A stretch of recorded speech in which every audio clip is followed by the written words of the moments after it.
Assalamualaikum warahmatullahi wabarakatuh. Dengan saya Devani Hendra Oktavianti, NPM 1941471 dari grup 7. Di sini saya akan mempresentasikan bisnis plan kami yaitu Jangga Snack, dan saya akan membahas bisnis plan yang ke-10 yaitu financial plan. Untuk yang pertama ada assumptions. Di assumption ini terdiri dari general assumptions dan estimator. Untuk general assumption-nya itu ada short term interest rate tahun 2018 adalah 8%, 2019 adalah 8%, dan 2020 juga adalah 8%. Untuk long term interest rate-nya masing-masing dari ketiga tahun tadi itu sebanyak 13%, dan payment days estimatornya adalah 30, collection days estimatornya 45, inventory turnover-nya 6.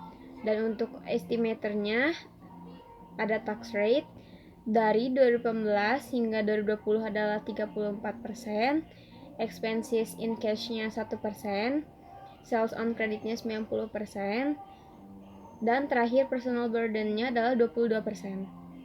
Untuk yang kedua ada pro forma income statement dari periode tahun 2020. Terdapat penerimaan penjualan sebanyak 135 juta, lalu harga pokok penjualannya itu 80% dari penjualan sebanyak 10.800.000, lalu laba kotornya 2.700.000, total beban operasinya 10% dari penjualan adalah 1.350.000, lalu laba operasinya atau EBIT sebanyak 1.350.000 juga. Lalu beban bunga 1% dari penjualan sebanyak 13.500. Laba sebelum pajak atau EBT yaitu 12.150.000. Lalu laba setelah pajak atau EAT sebanyak 10.327.000. Dividen 4 juta dan laba ditahan sebanyak 6.327.000. Untuk yang ketiga ada cash flow projections. Kami mengambil dari periode 31 Desember 2020, yaitu terdapat kas yang masuknya ke saldo debit sebanyak 10.050.000, peralatan kantornya masuk ke debit juga 6.906.250, bahan habis pakai masuk ke debit juga sebanyak 100.000, lalu untuk pendapatan masuk ke dalam saldo kredit sebanyak 11 juta, piutang sewa 12 juta masuk ke debit, beban bahan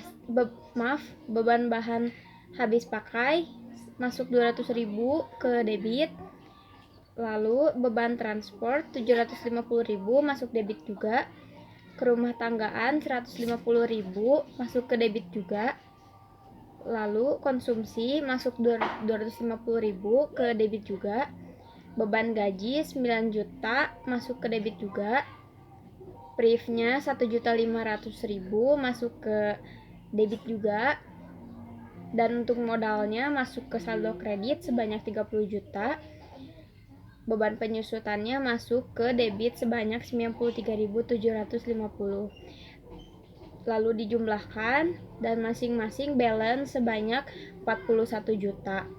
Hasil perhitungan tersebut berdasarkan tiap per toko, bukan seluruh cabang toko Jangga. Lalu untuk yang keempat ada pro forma balance sheet.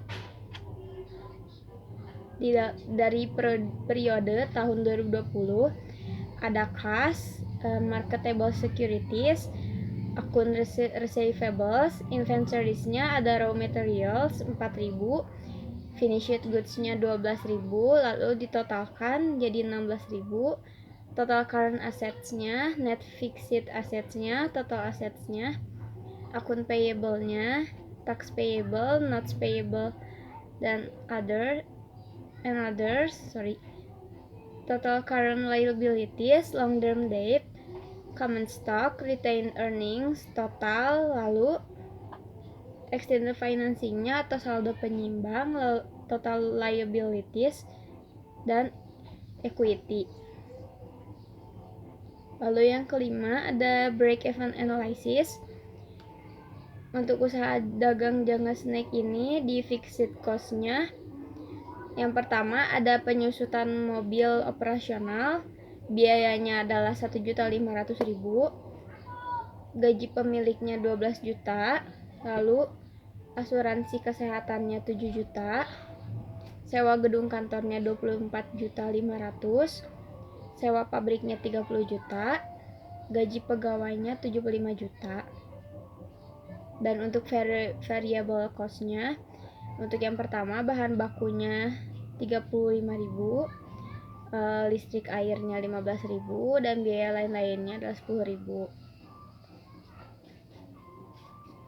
Untuk harga jual per unitnya itu dari Jangga Snack, kita sering larisnya itu di yang per kiloannya.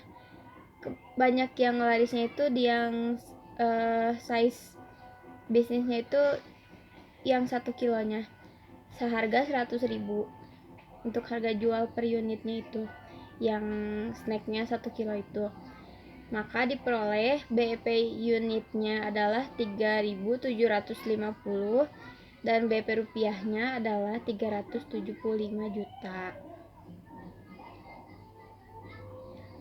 Untuk source and application of funds itu, keuntungan yang kita dapat dari bisnis ini itu laba bersihnya berapa. Jadi tidak menentu juga, karena setiap toko itu beda-beda penghasilan laba bersihnya. Jika digabungkan bisa mencapai puluhan juta, dan kita putar lagi pendapatannya untuk modal, untuk biaya pegawai, lalu untuk biaya sewa gedung dan sewa pabrik. Sekian dari saya untuk dari bagian ke-10. Wassalamualaikum warahmatullahi wabarakatuh.